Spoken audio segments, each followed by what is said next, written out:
கர்த்தர் தம்முடைய ஜனத்தின் நியாயத்தை விசாரித்து தம்முடைய ஊழியக்காரர் மேல் பரிதாபப்படுவார்.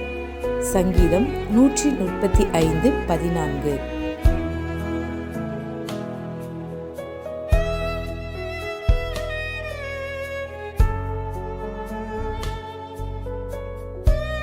For the Lord will judge his people, and he will repent himself concerning his servants. Psalms 135:14.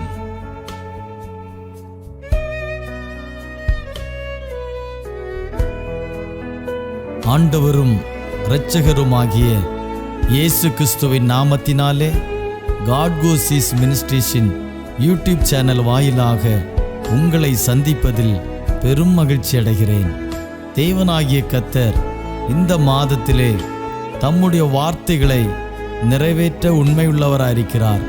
ஆதலால் அவர் சொன்ன வார்த்தையின்படியே நிறைவேற்றுவார். நாம் கண்ட எல்லா துயரங்களுக்கும், சூழ்நிலைகளுக்கும், பிரச்சனைகளுக்கும், கடன் பாரங்களுக்கும் பலனாக தேவனுடைய வார்த்தையை பிடித்து கொள்ளுவோம்.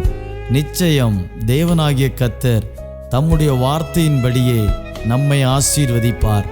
இந்த 2வது மாதத்திலே ஒவ்வொரு நாளும் தேவனுடைய வார்த்தையை கேளுங்கள், அறிக்கை செய்யுங்கள், விசுவாசியுங்கள்.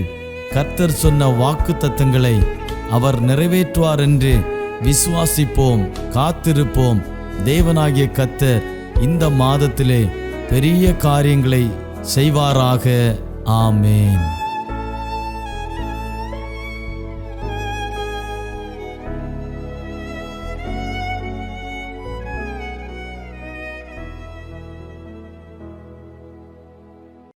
ஆண்டவரும் இரட்சகருமாகிய இயேசுவின் நாமத்தில் காட் ஹோசிஸ் மினிஸ்ட்ரீஸ் மூலமாக உங்கள் அனைவருக்கும் என்னுடைய அன்பின் வாழ்த்துதலை தெரிவித்துக் கொள்கிறேன். இந்த நாளிலும் சற்று நேர தியானத்திற்காக மார்க்கு எழுதின சுவிசேஷம் 4ஆம் அதிகாரம் 1 முதல் 20 வரைக்கும் உள்ள வசனத்தை எடுத்துக்கொள்ளுவோம். விதைக்கிறவன் ஒருவன் விதைத்தபோது சில விதைகள் வழியருகே விழுந்தது என்றும், சில விதைகள் கற்பாறைகள் உள்ள இடங்களில் விழுந்தது என்றும், சில விதைகள் முள்ளுகள் உள்ள இடங்களில் விழுந்தது என்றும், சில விதைகளோ நல்ல நிலத்தில் விழுந்தது என்றும் அவர் கூறினார். இதனுடைய அர்த்தம் என்னவென்று சீஷர்கள் இயேசுவினிடத்தில் கேட்டபோது அதற்கான விளக்கத்தையும் இந்த வேத பகுதியில் இயேசு கொடுக்கிறார். இந்த உவமையில் இயேசு 4 விதமான இதயங்களை குறித்து பேசியிருக்கிறார். அந்த 4 விதமான இதயங்களை குறித்து தியானித்து நம்மிடத்தில் எப்படிப்பட்ட இதயம் இருக்கிறது என்பதை அறிந்து ஆண்டவருக்கு முன்பாக ஒரு விசை கூட நம்மை அர்ப்பணிப்போம். முதலாவது, இறுகலான இருதயத்தை குறித்து இந்த வேத பகுதி நமக்கு சொல்லிக் கொடுக்கின்றது. வழியருகே உள்ள நிலமானது இறுகலான இருதயத்திற்கு ஒப்பாக சொல்லப்பட்டிருக்கிறது. இந்த இருதயம் உணர்ச்சியற்ற இருதயம். இந்த இருதயத்தால் ஒரு விஷயத்தை புரிந்து கொள்ள இயலாது. இறுகலான நிலத்தில் குப்பைகள் விழுந்தாலும் அது அறிவதில்லை, நல்ல விதைகள் விழுந்தாலும் அது அறிவதில்லை. தன்மேல் விழும் பொருள் இன்னதென்று அறிந்து கொள்ளும் தன்மையற்ற நிலமாய் இது இருக்கிறது.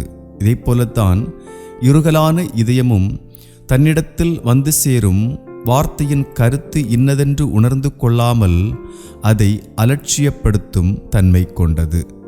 இந்த இருதயம் வசனத்தின் தரத்தை அறிந்து கொள்வதில்லை. வசனத்தில் ஜீவன் இருக்கிறது என்பதோ, அந்த ஜீவனால் தனக்கு வாழ்வு உண்டு என்பதோ இந்த இதயத்திற்கு தெரியாது. ரோட்டோரத்தில் எத்தனையோ பொருட்கள் கிடக்கும். ஆனால் மதிப்புள்ள பொருட்களை மட்டுமே யாராவது எடுத்துக்கொண்டு போய்விடுகிறார்கள். இதை போலத்தான் வசனத்தின் தரத்தை அறிந்து கொண்ட, வசனத்தின் மேன்மையை புரிந்து கொண்ட சத்துருவானவன் அந்த வசனமானது இப்படிப்பட்ட இதயமுள்ளவர்களிடத்தில் இராதபடிக்கு அதை அவர்களினின்று நீக்கிவிடுகிறான். வசனம் இல்லாத இதயம் உயிரற்ற இதயம். வேதம் சொல்லுகிறது, நீ உயிருள்ளவனென்று பெயர் கொண்டிருந்தும் செத்தவனாய் இருக்கிறாய். காரணம், அவர்களிடத்தில் வசனமில்லை. இப்படிப்பட்ட மோசமான நிலையிலுள்ள இந்த இதயத்தை மீட்டுக்கொள்ளுவது எப்படி என்றால், ஓசியா 10வது அதிகாரம் 12வது வசனத்தில் சொல்லப்பட்டிருக்கிறபடி இதயத்தை பண்படுத்துங்கள், தேவனை தேடுங்கள். இந்த 2 காரியங்களையும் இப்படிப்பட்ட இதயமுடையவர்கள் செய்தால் நிச்சயமாகவே இந்த இதயத்தையும் நல்ல இதயமாக மாற்ற முடியும். ஏசாயா 55:5 சொல்லப்பட்டிருக்கிறபடி, கர்த்தரை கண்டடையத்தக்க சமயத்தில் அவரை தேடுங்கள். ஆண்டவரை தேட வேண்டிய சமயம் இதுதான். இந்த நேரத்தில் ஆண்டவரை தேடி உங்கள் இதயத்தை பண்படுத்தி கர்த்தரிடமாய் திரும்புவீர்களானால் உங்கள் இதயமும் தேவன் விரும்புகிற நல்ல நிலமாக மாறிவிடும். இரண்டாவது, இந்த உவமையில் திட்பமற்ற ஒரு இருதயத்தை குறித்து சொல்லப்பட்டிருக்கிறது. திட்பமற்ற இருதயம் என்றால் மேற்போக்கான இருதயம், ஆழமற்ற இருதயம், கட்டுச்சரிவற்ற அல்லது நுனிப்புல்லார்ந்த இருதயம் என்றும் நாம் சொல்லலாம். இந்த இருதயமானது இந்த உவமையில் கற்பாறையில் உள்ள நிலமாக சொல்லப்பட்டுள்ளது. உணர்ச்சி வசத்தால் யதார்த்தத்தை புரிந்து கொள்ள இயலாத இதயம்தான் இந்த இதயம். இந்த இதயத்தில் வசனம் வேரூன்றுவதில்லை. வசனத்தை கேட்கின்ற போது மிகவும் சந்தோஷமாக ஏற்றுக்கொள்ளுகிற இந்த இதயம் அந்த வசனத்தை தன்னிடத்து வேரூன்ற விடாதபடிக்கு அங்கே சில பிரச்சனைகள் காணப்படுகிறது. வசனத்தில் நாம் வேரூன்றி வளர வேண்டுமானால் முதலாவது வசனத்தை நம்மில் வேரூன்றச் செய்ய வேண்டும். உபத்திரவ காலங்களில் இவர்களிலிருந்து வசனம் வேரோடு உலர்ந்து போகத்தக்கதாக இந்த இதயமானது கடினமானதாக காணப்படுகின்றது. ஜீவனளிக்கும் வசனம் இவர்களில் இல்லாதபடியால் இவர்களும் கொஞ்ச காலத்திலே ஜீவனற்றவர்களாய் மாறிவிடுகிறார்கள். இப்படிப்பட்ட இதயமுடையவர்களுக்கு ஆண்டவரிடத்தில் ஒரு மீட்பு இருக்கிறது. கொலோசியர் 2:7 தங்கள் விசுவாசத்தில் உறுதிப்பட வேண்டும். துன்பம் வரும்போது விழுந்து போகாமல் ஸ்தோத்திரத்தோடே விசுவாசத்தில் பெருக வேண்டும். கற்பாறை போன்ற இந்த இதயமும் உபத்திரவ காலங்களில் சோர்ந்து போகிற உலர்ந்து போகிற இந்த இதயமும் தேவனுக்கு முன்பாக சீர்பட்டு நல்ல இதயமாக மாறும். மூன்றாவதாக இந்த உவமையில் சொல்லப்பட்டிருக்கிற இதயம் இடமற்ற இதயம். மூச்சு முட்டும் அளவிற்கு பொருட்கள் நிறைந்த ஒரு அறையை போன்றுதான் இந்த இதயம் காணப்படுகின்றது. இந்த இதயம் ஒரு தவறான உற்பத்தி செய்யும் இடமாக காணப்படுகிறது. மற்ற இதயங்களெல்லாம் ஒரு குறிப்பிட்ட தன்மையில் இருக்கும்போது இந்த இதயமோ தன்னிடத்திலிருந்து வேண்டாதவைகளை உற்பத்தி செய்கின்ற ஒரு இதயமாக காணப்படுகின்றது. இந்த இதயமானது முள்ளுகளை தன்னிடத்திலிருந்து பிறப்பிக்கிற நிலத்திற்கு ஒப்பிடப்பட்டுள்ளது. தவறானவைகளுக்கும் வாழ்வை அளிக்கும் செயல்களுக்கும் முன்னுரிமை கொடுக்கும் இதயம்தான் இந்த இதயம். இந்த இதயத்தில் காணப்படுகிற ஆபத்து என்னவென்றால் கவனச்சிதறல்களை உடைய இதயம். ஆண்டவரை குறித்து தியானித்து கர்த்தருக்கானவைகளை யோசித்து தெய்வ காரியங்களில் ஈடுபடுவதை விட்டுவிட்டு உலகம், உலகத்தின் காரியங்கள், உலகத்தின் இச்சை என்று சொல்லி உலகத்தின் காரியங்களை குறித்தே சுற்றி கொண்டிருக்கும். இப்படிப்பட்ட இதயம் ஒரு மனிதனுடைய வாழ்வை அழித்துவிடும் என்பதில் சந்தேகமில்லை. கவனச்சிதறல்களும் இச்சையும் ஒரு மனிதனிடத்தில் காணப்படுமானால் அவன் இருதயம் தேவனுக்கு முன்பாக நல்ல இருதயமாய் இருப்பதில்லை. இப்படிப்பட்ட இதயமுடையவர்கள் எரேமியா 4:1 மற்றும் 3 சொல்லப்பட்டிருக்கிறபடி கர்த்தரிடத்தில் திரும்ப வேண்டும், அருவருப்புகளை அகற்ற வேண்டும். அருவருப்புகளின் நடுவில் வசனம் விதைக்கப்படாதபடிக்கு இதயத்தில் முட்களை நீக்க வேண்டும்.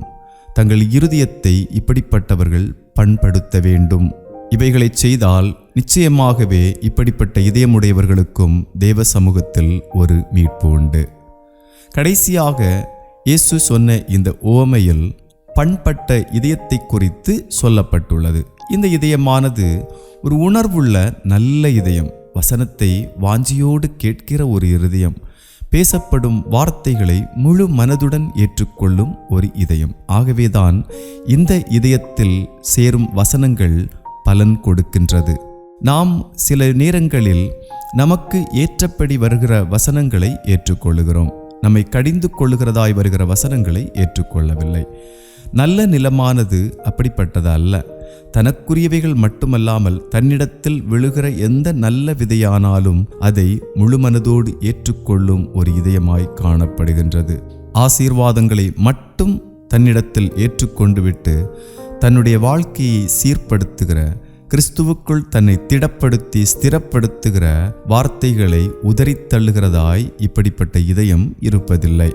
இந்த இருதயமானது வாக்குத்தத்த ஆசீர்வாதங்களை எப்படி முழுமனதோடு ஏற்றுக்கொள்ளுகிறதோ அதேபோல் கடிந்து கொள்ளுதலையும் ஏற்றுக்கொள்ளுகிற ஒரு நல்ல பக்குவமடைந்த இருதயமாக காணப்படுகிறது. நாம் எல்லாரும் நம்முடைய வாழ்க்கையில் வாஞ்சிக்க வேண்டிய இருதயம் இதுதான். ஆயத்தமாக்க வேண்டிய இருதயமும் இதுதான். இந்த இதயம் நம்மிடத்தில் இருக்கிறதா இல்லையா என்று கண்டறிவதற்கு நாம் ஆண்டவருடைய வாக்குத்தத்தங்களை ஏற்றுக்கொள்கிறது போல கர்த்தருடைய கடிந்து கொள்ளுதலையும் முழுமனதோடு சந்தோஷமாய் ஏற்றுக்கொள்கிறோமா? அந்த கடிந்து கொள்ளுதலை ஏற்றுக்கொண்டு கர்த்தருடைய வார்த்தையின்படி வாழ்கிறோமா என்பதை பொறுத்துதான் இந்த இருதயம் நம்மிடத்தில் இருக்கிறதா இல்லையா என்று அறிந்து கொள்ள முடியும். அன்பான தேவ பிள்ளைகளே, இந்த வேளையில் தேவ சமூகத்தில் உங்களை முழுமையாக ஒப்புக்கொடுங்கள். நாம் தியானித்த இந்த 4 இதயங்களில் உங்களிடத்தில் எப்படிப்பட்ட இதயம் இருக்கிறது என்பதை நீங்கள் இப்பொழுது உணர்ந்திருப்பீர்கள். ஒருவேளை உங்களிடம் இறுகலான இருதயமோ, திட்பமற்ற இருதயமோ, இடமற்ற இருதயமோ இருக்குமானால் ஆண்டவரிடத்தில் திரும்புங்கள். உங்கள் இருதயம் நல்ல இதயமாயிருக்குமானால் தொடர்ந்து கர்த்தருக்காக பலன் கொடுங்கள். இந்த வார்த்தையின் மூலம் கர்த்தர் உங்களை ஆசீர்வதித்து காப்பாராக. ஜெபம் செய்வோம். அன்பின் பரிசுத்த பிதாவே, ஆசீர்வாதமான இந்த நல்ல வேளைக்காய் உமக்கு ஸ்தோத்திரம். எங்கள் இருதயத்தின் தன்மைகளையும் வகைகளையும் நீர் எங்களுக்கு இந்த வேளையில் உணர்த்துவித்து எங்கள் இதயம் எப்படிப்பட்டதாய் இருக்கிறது என்பதை ஒரு விசை கூட உணர்ந்து கொள்ளும்படி செய்தீர். ஆண்டவரே, எங்கள் இதயம் ஒருவேளை உமக்கு பிரியமானபடி இல்லை என்றால், உம்முடைய வசனம் வளர்ந்து கனி கொடுக்கக்கூடிய அளவிற்கு இன்னும் பக்குவப்படவில்லை என்றால், இந்த வேளையில் எங்களை அர்ப்பணிக்கிறோம். எங்களை ஏற்றுக்கொள்ளும். எங்கள் இதயத்தை சீர்படுத்தும். உமக்கு சித்தமானபடி வாழ எங்களுக்கு உதவி செய்யும். உம்முடைய வசனத்திற்கு இடம் கொடுத்து உம்முடைய வசனத்தின்படி வாழ எங்களுக்கு உதவி செய்வீராக. இந்த வசனத்தை கேட்டிருக்கிற எல்லா தெய்வ பிள்ளைகளையும் ஆசீர்வதியும். தொடர்ந்து அவர்களோடு உம்முடைய கிருபையின் கரம் கூட இருக்கட்டும். இயேசுவின் நாமத்தில் ஜெபிக்கிறோம் எங்கள் ஜீவனுள்ள நல்ல பிதாவே, ஆமேன். கர்த்தர் தாமே உங்களை ஆசீர்வதித்து காப்பாராக.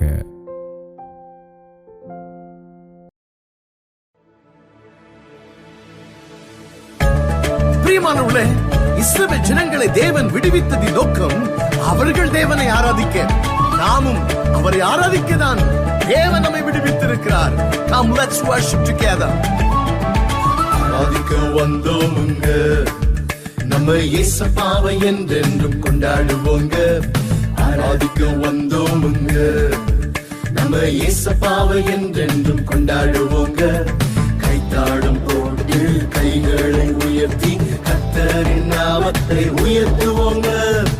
வீட்டு வேளை வாழ்வின் கவலை விட்டறிந்து அவர் நாமம் உயர்த்துவோங்க. தானே தானே நன்னா, தானே தானே நன்னா, தாளம் போட்டு அவரை துதித்திடுங்க. ஆமென் அல்லேலூயா, ஆமென் அல்லேலூயா, அல்லேலூயா என்று பாடிடுங்க. ஆராதிக்க வந்தோமுங்க, நம்ம இயேசுவை என்றென்றும் கொண்டாடுவோங்க. ஆராதிக்க வந்தோமுங்க. கர்த்தருடைய ஜனமே, தேவ பிரசன்னத்தில் ஆடி பாடி துதிக்க வெட்கப்பட வேண்டாம். வாருங்கள் துதிப்போம்.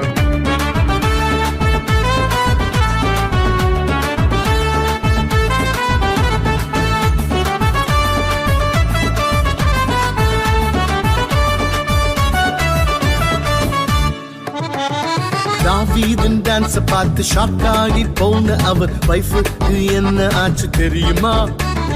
ராக்ஷோஸ்ல ஆடிடுவ ஆட்டம் பாட்டம், தெய்வ பிரசனத்தில் ஆட மட்டும் வெட்கமா? பாவம் செய்ய மட்டும் வெட்கப்படு, தேவனை துதிப்பதில் தவறிடாதே.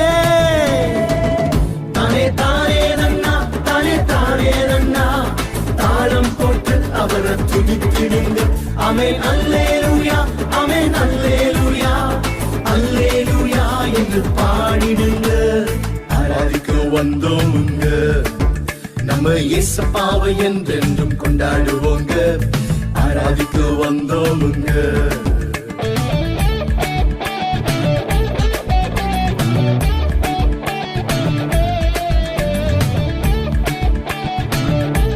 பிரியமானவர்களே, உங்கள் கைகளை பரிசுத்த ஸ்தலத்திற்கு நேராக எடுத்து கர்த்தரை ஸ்தோத்திரியுங்கள்.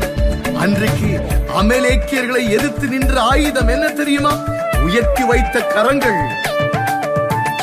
துதியினாலே முப்படைகள் வெற்றிந்த மோதி டிஃபிட் ஆனது உனக்கு தெரியுமா? அமலேக்கியர்களை எதிர்த்து நின்ற ஆயுதம் உயர்த்தி வைத்த கரங்கள் என்று தெரியுமா? எரிகோ கோட்டை வீழ்த்தியது, இரும்பு கதவுகளை திறக்க செய்தது. தானே தானே நன்னா, தானே தானே நன்னா, தாளம் போட்டு அவரை துதித்திடுங்க. ஆமென் அல்லேலூயா, ஆமென் அல்லேலூயா, அல்லேலூயா என்று பாடிடுங்க. ஆராதிக்க வந்தோமுங்க, நம்ம இயேசப்பாவை என்றென்றும் கொண்டாடுவோங்க. ஆராதிக்க வந்தோமுங்க.